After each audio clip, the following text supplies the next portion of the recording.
Bagaimana menghadapi goncangan yang sedang terjadi di dunia.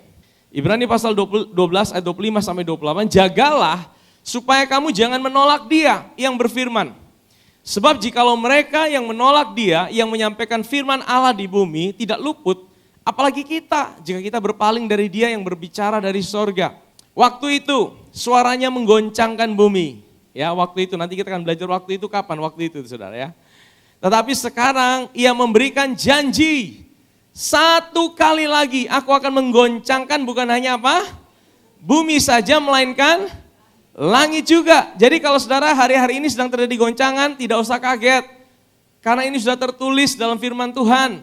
Bahwa yang tergoncang itu bukan hanya bumi saja tapi juga langit. Langit ini bukan bicara tempatnya Tuhan, bukan. Kita tahu bahwa ada langit tingkat-tingkatan, roh-roh di udara. Hari-hari ini sedang terjadi semua goncangan demi goncangan. Supaya apa saudara? Next. Ungkapan satu kali lagi menunjuk pada perubahan pada apa yang dapat digoncangkan. Karena ia dijadikan supaya tinggal tetap apa yang tidak. Jadi saudara, goncangan itu sebenarnya baik. Supaya apa? Supaya tinggal tetap apa yang tidak dapat tergoncangkan. Maksudnya Tuhan tuh bilang gini saudara. Kalau selama ini mungkin engkau mengandalkan kekuatanmu sendiri, kekuatanmu itu akan digoncang. Ya, kalau selama ini mengandalkan apa yang ada di dunia, itu semua akan digoncang. Apa semua yang berasal daripada dunia, itu semua akan digoncang. Amin saudara. Ekonomi akan digoncang, ya. Segala hal akan digoncang. Apalagi yang berasal daripada dunia? Apa saudara? Sakit penyakit dari mana? Dunia. Dengan kata lain saudara, saudara punya pengharapan. Wah, kalau sakit penyakit bisa digoncang, berarti saudara pegang yang tidak bisa digoncang apa saudara? Kesehatan dari Tuhan, amin saudara. Yang daripada Tuhan adalah kesehatan. Tuhan tidak pernah kasih kita sakit penyakit. Sakit penyakit itu dari dunia. Pernikahan, kalau saudara bangun dasar pernikahan saudara, dari apa kata dunia? Itu juga akan digoncangkan hari-hari ini saudara. Ada banyak pernikahan saya lihat, pejabat-pejabat, orang-orang top, orang-orang hebat. Kurang apa saudara? Secara materi tidak kurang. Tapi banyak tergoncang hari-hari ini. Kalau saudara lihat berita, selingkuh di sana, selingkuh di sini. Waduh. Nah saudara, makanya kita harus bangun dasar yang benar saudara. Betul? Cari apa yang tidak dapat tergoncangkan. Jadi karena kita menerima kerajaan yang tidak tergoncangkan, marilah kita mengucap syukur dan beribadah kepada Allah. Menurut cara yang berkenan kepadanya dengan apa? Jadi saudara tahu bahwa di dalam hidup saudara ada kerajaan yang tidak tergoncangkan?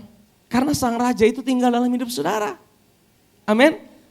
Sehingga kerajaan yang tidak tergoncangkan itu sudah ada dalam hidup saudara dan saya. Coba tampilkan dalam bahasa Inggrisnya saudara, ini lebih bagus. Bahasa Indonesianya agak sedikit beda. Therefore, since we are receiving a kingdom which cannot be shaken, let us have grace. Marilah kita memiliki kasih karunia itu.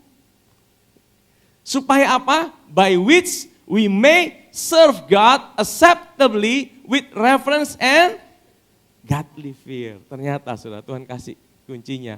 Bagaimana engkau bisa melayani Tuhan dengan takut akan Tuhan dan berkenan pada Tuhan. Di akhir zaman ini, let us have. Marilah kita terus berpegang pada anugerahnya. Karena anugerahnya itulah yang membuat kita bisa melayani Tuhan dengan cara yang berkenan dan dengan takut akan Dia. Amin. Saudara tidak bisa melayani Tuhan dengan benar kalau sudah digerakkan oleh ketakutan. Saudara tidak bisa melayani Tuhan dengan benar kalau saudara merasa dituntut untuk melayani Tuhan. Tapi kalau saudara tahu anugerah Tuhan, saudara tahu cintanya Tuhan, itu yang membuat saudara bisa melayani Tuhan lebih baik lagi saudara. Amin saudara, hari-hari ini kita butuh anugerahnya lebih lagi saudara. Ayat ini tidak berdiri sendiri, ayat 25 sampai 28. Tapi kita akan belajar konteks daripada Ibrani 12 ini apa saudara sebenarnya. Nah untuk belajar tentang konteksnya kita harus mundur beberapa ayat sebelumnya. Sebab kamu tidak datang kepada gunung yang dapat disentuh dan api yang menyala-nyala, kepada kekelaman, kegelapan dan, nah ini bicara tentang gunung apa? Gunung yang penuh dengan api dan badai menyala-nyala, gunung apa ini saudara? Gunung Sinai. Kita baca terus ayat berikutnya. Kepada bunyi sangkakala dan bunyi suara yang buat mereka yang mendengarnya menjadi apa? memohon supaya jangan lagi bicara kepada mereka. Next, ayat 20. Sebab mereka tidak tahan mendengar perintah ini, bahkan jika ada binatang pun yang menyentuh gunung itu, ia harus dilempari dengan, ini peristiwa di mana nih saudara? Ini Keluaran pasal 20 dan saudara baca di rumah. Jadi waktu mereka mau sampai di kaki gunung Sinai saudara, terus kemudian Tuhan suruh mereka naik, mereka bilang tidak, Musa, lu wakili ketong sah. Pokoknya apa yang Tuhan bilang, ketong akan ikuti semua. Wah, mereka sombong sekali saudara. Oke, kalau gitu akhirnya Musa naik. Waktu Musa naik saudara, waduh peristiwa ini terjadi sangat menakutkan. Itu gunung puncaknya dipenuhi dengan api, dipenuhi dengan petir. Waduh, itu mereka sangat ketakutan. Itu atmosfer yang sangat menegangkan saudara. Bahkan dikatakan mereka sangat takut saudara. Untuk mendekat saja mereka takut. Saudara tahu? Ini apa? Ini bicara tentang apa? Ini bicara tentang hukum Taurat. Waktu hukum Taurat diberikan, ketakutan demi ketakutan terjadi karena apa? Hukum Taurat itu menuntut kesempurnaan manusia. Hukum Taurat itu perjanjian antara Tuhan dengan orang Israel, di mana orang Israel itu harus sempurna, baru Tuhan memberkati orang Israel. Kalau orang Israel itu gagal, maka Tuhan akan mengutuk orang Israel. Sehingga apa saudara? Sehingga hukum Taurat menuntut kesempurnaan dan kebaikan manusia. Sehingga orang yang hidup di bawah hukum Taurat tidak pernah ada ketenangan, selalu hidup dalam ketakutan. Karena tidak pernah merasa dirinya cukup memuaskan hati Bapa di sorga. Selalu rasa ada yang kurang. Selalu rasa ada yang Tuhan kurang suka sama hidupnya. Selalu rasa ada Tuhan itu sepertinya Tuhan ada yang kurang, seperti Tuhan tuh tidak sayang betul sama dirinya. Ada yang merasa di tempat ini seperti ini? Saudara, kita mungkin berkata kita tidak hidup di bawah hukum Taurat. Tapi kalau engkau menjalani hidup ini dengan sebuah kesadaran, sebuah pemikiran, kayaknya ada yang kurang yang saya harus buat Tuhan supaya Tuhan lebih sayang sama saya. Kayaknya harus ada yang aku lakukan supaya Tuhan lebih mencintai hidup saya. Sehingga engkau hidup dari ketakutan demi ketakutan. Engkau merasa persoalan demi persoalan yang engkau alami itu karena Tuhan hukum hidup saudara. Sekalipun engkau tidak mengerti apa arti hukum Taurat, tanpa sadar engkau sedang hidup di bawah tuntutan hukum Taurat. Dan itu mendatangkan ketakutan saudara. Dan firman Tuhan katakan, mereka takut untuk datang pada Tuhan. Mereka tidak berani untuk datang sama Tuhan. Dan sangat mengerikan pemandangan itu. Sehingga Musa berkata, Musa saja yang terbaik yang ada di perjanjian lama saudara. Yang bisa ketemu Tuhan. Tuhan bilang dia adalah sahabatku. Musa saja berkata, aku sangat ketakutan dan sangat gemetar. Makanya saudara, kalau saudara hidup di bawah tuntutan, segala sesuatu jadi menakutkan hidup saudara. Ya, saudara akan hidup dalam depresi. Saudara hidup dalam intimidasi. Saudara selalu hidup rasa tuntutan, rasa kekurangan, rasa tidak pernah cukup dalam hidup saudara. Karena yang menggerakkan saudara ketakutan. Ketakutan Tuhan tidak sayang sama saudara. Ketakutan Tuhan tidak ampuni saudara. Tetapi kamu sudah datang. Haleluya. Kamu sudah datang ke Bukit Sion. Bukan lagi Gunung Sinai. Ya, kamu sudah datang ke Bukit Sion. Hari ini jangan mau saudara buat kemah lagi di Gunung Sinai. Di situ tidak ada siapa-siapa saudara. Tuhan tidak ada di situ. Malaikat juga tidak ada di situ. Tuhan di mana? Malaikat di mana? Ke kota Allah yang hidup, Yerusalem sorgawi, kepada beribu-ribu malaikat. Wow, di dalam perjanjian kasih karunia ada ribuan malaikat saudara. Beribu-ribu malaikat, satu kumpulan yang meriah. Next. Dan kepada jemaat anak-anak sulung yang namanya terdaftar di sorga. Dan kepada Allah yang menghakimi semua orang.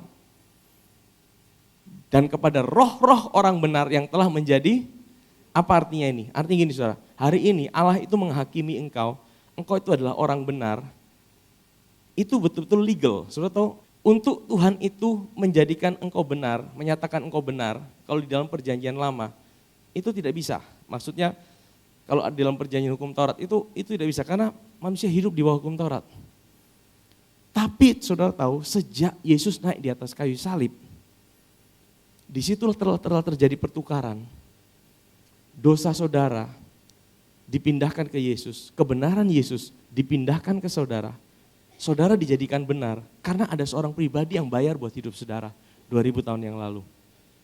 Allah bukan tidak adil, Allah sangat adil. Dan karena dia adil, dia menghukum setiap dosa kita di dalam tubuh Yesus. Tuhan tidak kompromi dengan dosa, tapi dia sangat peduli dengan dosa. Oleh karena itu dosa harus dihukum dan dihukum di atas tubuh Yesus. Dan karena dosa dihukum di atas tubuh Yesus, hari ini Tuhan itu menghakimi engkau sebagai orang benar dan itu sangat-sangat adil.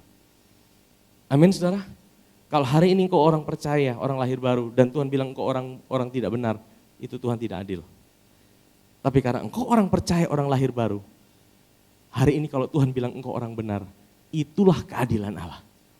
Sehingga kita harus sepakat dengan Tuhan. Kita harus setuju dengan Tuhan. Amin. Dan kepada Yesus pengantara perjanjian baru dan kepada darah permecikan yang berbicara lebih kuat daripada darah. Ada 2 darah yang disebut di sini. Yang pertama darah siapa? Darah Yesus. Yang kedua darah siapa? Darah Habel. Apa persamaan darah Yesus dan darah Habel? Persamaannya adalah darah itu punya kekuatan untuk berteriak, bicara. Di dalam darah ada nyawa. Makanya setiap darah yang tertumpah, darah itu bisa teriak sama Tuhan. Waktu Kain bunuh Habel, karena persembahannya ditolak sama Tuhan, karena dia pakai cara yang salah. Dia datang sama Tuhan dengan kekuatannya sendiri, dengan hasil tanahnya yang terkutuk. Tuhan tolak persembahannya, Tuhan terima persembahan Habel karena Habel datang dengan korban yang berdarah. Itu lambang daripada Kristus. Tuhan senang dengan persembahan itu. Sehingga apa terjadi? Kain iri hati kan? Kain iri hati, karena iri hati akhirnya apa? Dia punya keinginan untuk membunuh. Makanya hati-hati loh iri hati. Iri hati sebenarnya bisa membunuh loh. Membunuh itu bukan cuma dengan fisik, dengan perkataan. Kalau kita udah iri hati, hati-hati saudara. Hati-hati dengan iri hati. Nah Kain itu akhirnya apa saudara? Kain itu akhirnya membunuh Habel. Dia pikir tidak ada yang tahu. Tapi Tuhan tahu. Karena apa? Firman Tuhan berkata, Kain, di mana adikmu? Kalau Tuhan tanya itu bukan berarti Tuhan tidak tahu. Tuhan tanya itu Tuhan ingin kita menyadari, kita mesti tahu bahwa Tuhan itu tahu apa yang kita alami. Kain bilang, emangnya beta penjaga beta pu adik? Emangnya beta ini yang jaga dia? Kain, darah adikmu itu teriak sama aku.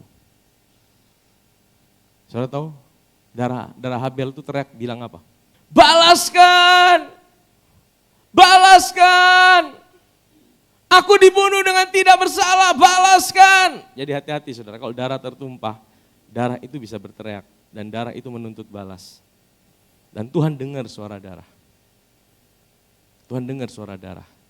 Tapi firman Tuhan berkata, ada satu darah yang berbicara lebih kuat daripada darah Habel. Darah siapa? Darah Yesus. Perbedaannya, darah Yesus bicara tentang apa? Ampuni.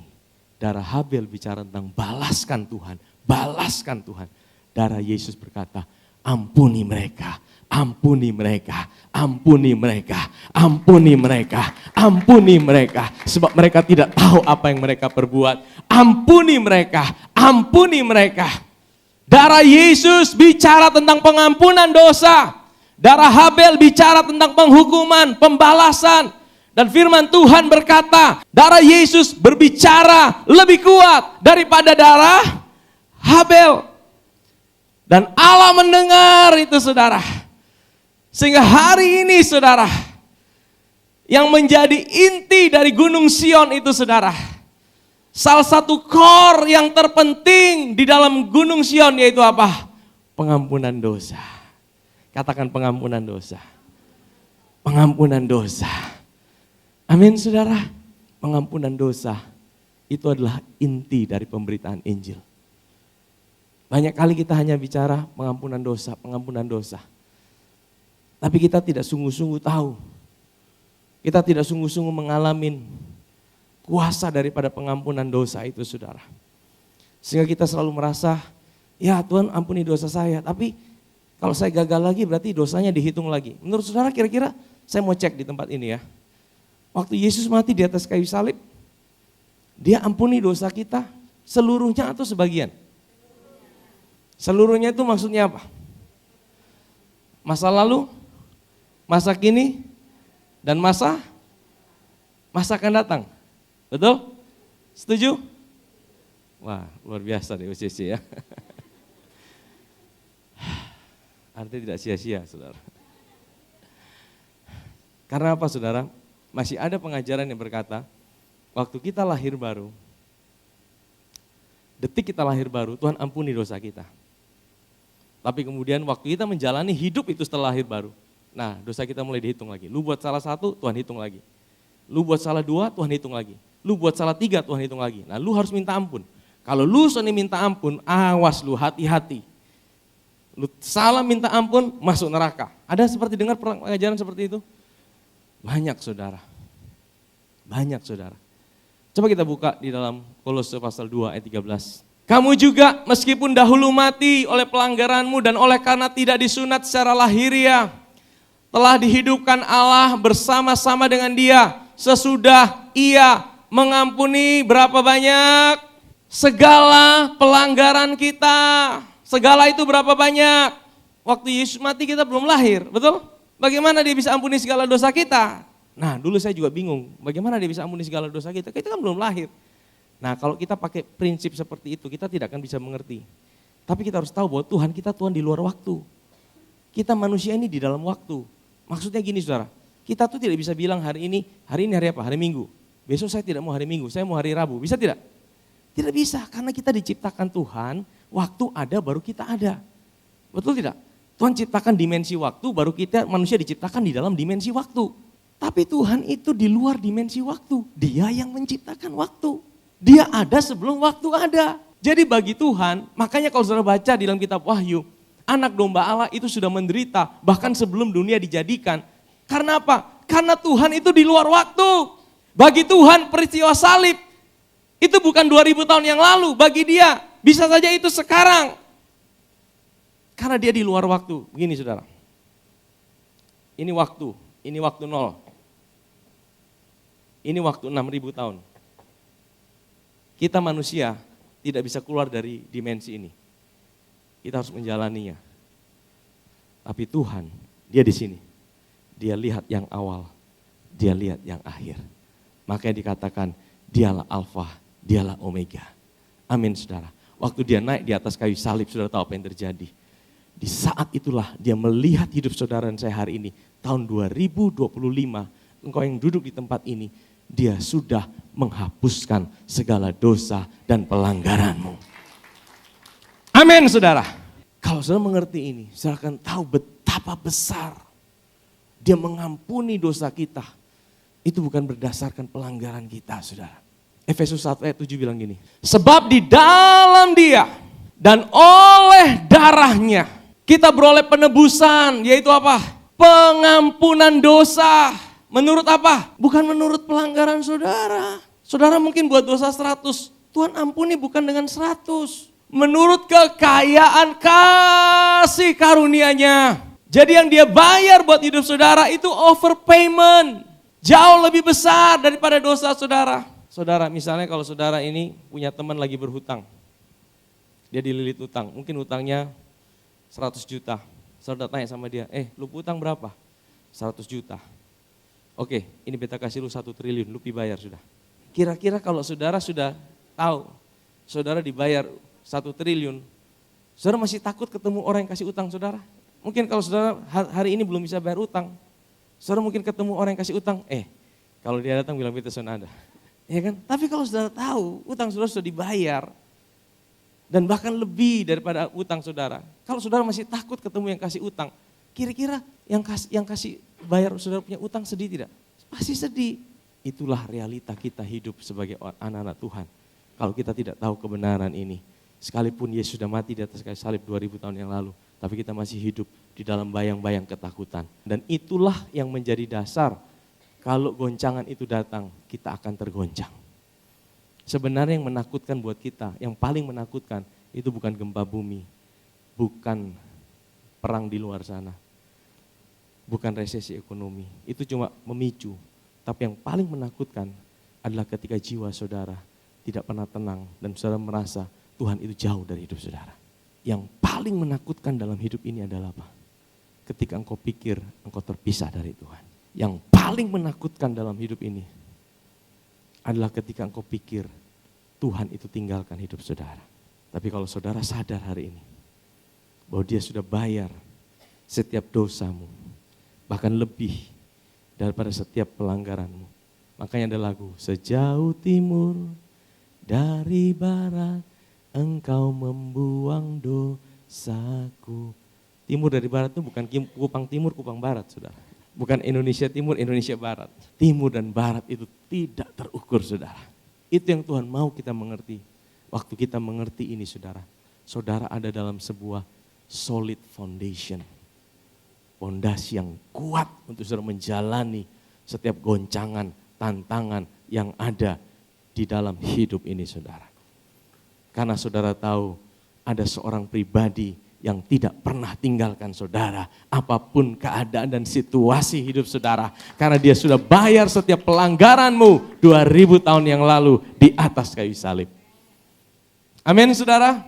Kalau kasih karunia itu menuntut kesempurnaan kita, itu bukan kasih karunia, saudara. Justru Tuhan tahu kita tidak mampu. Tuhan kasih karunianya seperti itu.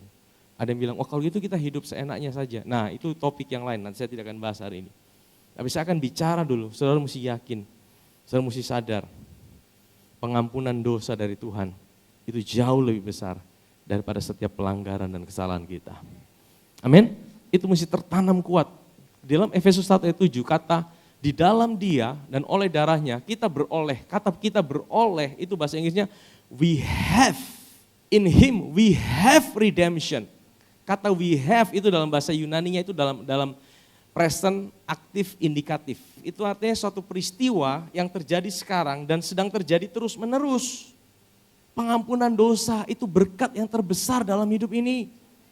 Sehingga kita harus terus menyadari, bahkan seorang teolog, orang Yahudi, dia menjadi orang Kristen di abad yang ke-18, namanya Adolf Safir. Adolf Safir ini membuat sebuah pernyataan begini, saudara, bahwa pengampunan dosa itu adalah ibu dari segala berkat. Pengampunan dosa itu adalah ibu dari segala berkat.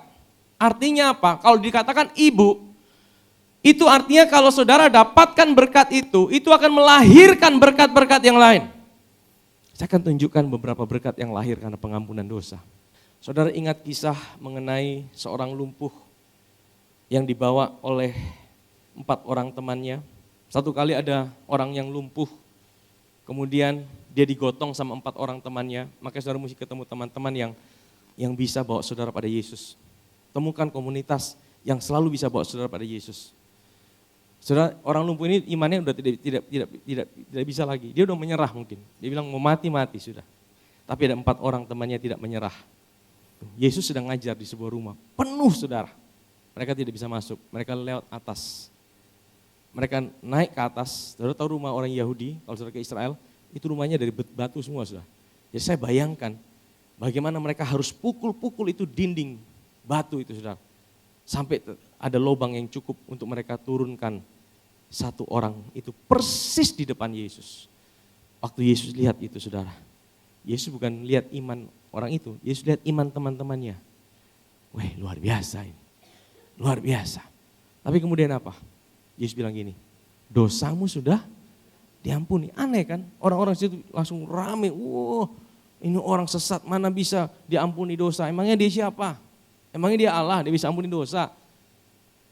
Yesus bilang, mana lebih mudah? Bilang, dosamu sudah diampuni atau bilang bangun dan berjalanlah? Saudara, mana lebih mudah? Dosamu sudah diampuni, kan tidak kelihatan kan? Kalau bilang bangun dan berjalanlah, kalau tidak bangun bagaimana, saudara? Kalau dia mati bagaimana? Nah. Saudara, tapi Yesus bilang gini, tidak tahukah kamu bahwa anak manusia punya kuasa? Setelah dia bilang dosamu sudah diampuni, baru Yesus bilang bangunlah dan berjalanlah. Kenapa, saudara, Yesus seperti itu? Apakah Yesus tidak tahu orang lumpuh butuh berjalan, orang lapar butuh makan, orang buta butuh. Kenapa dia harus pakai dosamu sudah diampuni? Karena Yesus tahu, kalau orang itu masih sadar dosanya belum diampuni, imannya tidak bisa tumbuh. Imannya tidak bisa tumbuh. Makanya kalau kita doakan orang sakit, pertama kita harus pastikan dia mengerti bahwa Tuhan tidak pernah kasih sakit. Yang kedua, Tuhan sudah ampuni segala dosanya. Amin. Supaya apa? Imannya bisa tumbuh. Karena waktu kita tidak lagi sadar akan dosa, tapi kita sadar akan pengampunan dosa. Di situ iman kita tumbuh, saudara. Amin, saudara. Ada satu lagi kisah. Ada seorang wanita yang datang pada Yesus. Pada waktu Yesus sedang diundang makan oleh orang-orang Farisi. Nanti saudara boleh cari kisah itu ya. Waktu Yesus makan, mereka ada meja bulat begini. Yesus sambil tidur begini, kaki mereka. Tiba-tiba seorang wanita datang. Dan wanita itu meminyaki kaki Yesus di depan orang banyak. Dia meminyaki pakai apa? Pakai rambutnya dan minyak wangi. Saudara tahu? Dalam hati mereka bilang, seandainya Yesus tahu siapa wanita ini. Karena wanita itu adalah orang berdosa. Wanita itu datang, dia meminyaki kaki Yesus. Kemudian orang-orang itu mulai pikir dalam hati mereka, kalau Yesus tahu siapa wanita ini. Yesus bilang gini, Simon, ada kisah gini. Ada 2 orang yang berhutang kepada seseorang. Yang satu utangnya 100.000, yang satu utangnya 100 juta. Dua-dua berutang pada satu orang. Dan kemudian yang kasih utang ini buat keputusan, sudah kita hapuskan dua-duanya. Baik yang 100.000 maupun 100 juta. Kalau menurut lu Simon, kira-kira yang paling bersyukur yang utangnya berapa? Yang 100.000 atau 100 juta? Pasti 100 juta, betul? Nah, Simon juga jawab begitu, saudara. Yang pasti yang 100 juta. Benar sekali katamu Simon. Lihat, aku dari tadi duduk, engkau undang makan. Bahkan kau tidak kasih air untuk aku cuci kaki. Tapi wanita ini, dia pakai rambutnya sendiri. Dia pakai minyak termahal untuk menyeka kakiku. Saudara tahu dia bilang apa? Barang siapa yang tahu dosanya yang besar itu diampuni, maka dia akan bisa berbuat kasih lebih banyak. Amin, saudara. Setiap kita orang berdosa. Dan dosa kita semua dosa yang besar. Masalahnya banyak yang tidak sadar kalau dosa kita sudah diampuni. Banyak yang pikir mungkin dosanya kecil. Banyak yang pikir dia harus bayar sendiri dosanya dengan perbuatannya. Banyak yang pikir dia melayani untuk bayar dosanya. Banyak yang pikir dia lakukan ini dan itu untuk bayar dosa. Tidak, saudara. Dosa kita tidak bisa dibayar dengan apapun juga. Hanya bisa dibayar dengan darah Yesus. Amin, saudara. Kalau saudara tahu, saudara ini diampuni sepenuhnya. Semakin saudara sadar, semakin saudara bisa lakukan yang terbaik buat Tuhan. Amin, saudara. Ada satu kisah lagi, waktu Petrus sama Cornelius, ingat kisah itu? Petrus kan lagi tidur, lagi ini doa, dapat mimpi, ada makanan yang haram-haram itu, ada seibabi, ada apa, ya kan? Disuruh makan itu. Om Peu bilang, tidak Tuhan, Petrus bisa makan itu haram.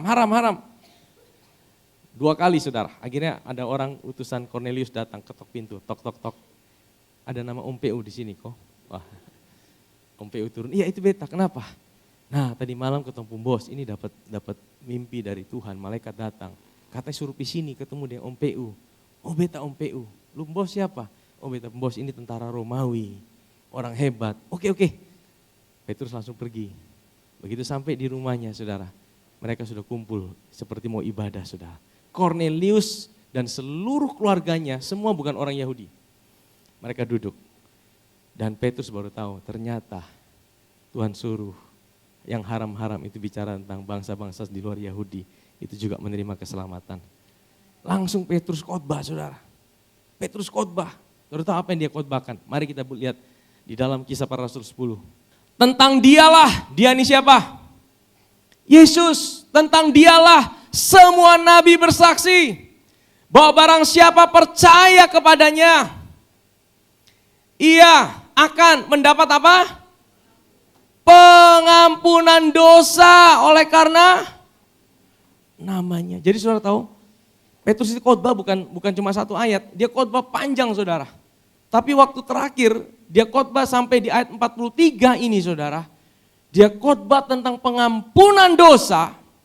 Apa yang terjadi, saudara? Waktu dia khotbah tentang pengampunan dosa di dalam nama Yesus oleh darahnya. Ayat 44, ketika Petrus sedang berkata demikian, apa yang terjadi? Turunlah Roh Kudus ke atas semua orang yang mendengarkan pemberitaan itu. Ini seperti apa, saudara? Seperti Roh Kudus itu kasih konfirmasi. Tadi dia khotbah dari awal, sepertinya Roh Kudus tidak bereaksi. Petrus khotbah, saya percaya Roh Kudus ada. Tapi waktu dia khotbah tentang pengampunan dosa, ketika Petrus berkata demikian, turunlah Roh Kudus ke atas semua orang. Kata turunlah itu, saudara, itu di dalam bahasa aslinya adalah Roh Kudus itu seperti memeluk. Kata turunlah ini adalah kata yang sama yang dipakai Bapa yang kehilangan anaknya. Waktu anaknya datang dari jauh, Bapa ini langsung peluk anaknya dan dikatakan fell on. Jadi kata turunlah itu seperti memeluk. Sebenarnya kita hari-hari ini butuh dipeluk sama Tuhan. Hari-hari ini mungkin kau sedang merasa kering. Hari-hari ini kau mungkin sedang merasa depresi. Hari-hari ini kau sedang merasa seperti tidak ada lagi semangat. Bahkan semangat melayani Tuhan udah mulai kendor. Karena situasi, karena keadaan. Ditambah goncangan demi goncangan yang ada di dunia. Goncangan yang ada di sekitar kita. Engkau mulai tawar hati. Engkau mulai lemah. Tapi hari ini dengar baik. Waktu engkau dengar hari ini, Roh Kudus, waktu engkau dengar tentang pengampunan dosa, sadari bahwa Dia sudah ampuni segala dosamu. Bahkan lebih daripada segala dosa kita. Waktu engkau dengar seperti itu, engkau rasakan Roh Kudus memeluk hidupmu. He embrace you. He fell on you. Dia memeluk hidupmu. Waktu engkau dengar tentang pengampunannya. Waktu engkau dengar tentang cintanya yang mengampuni segala dosa.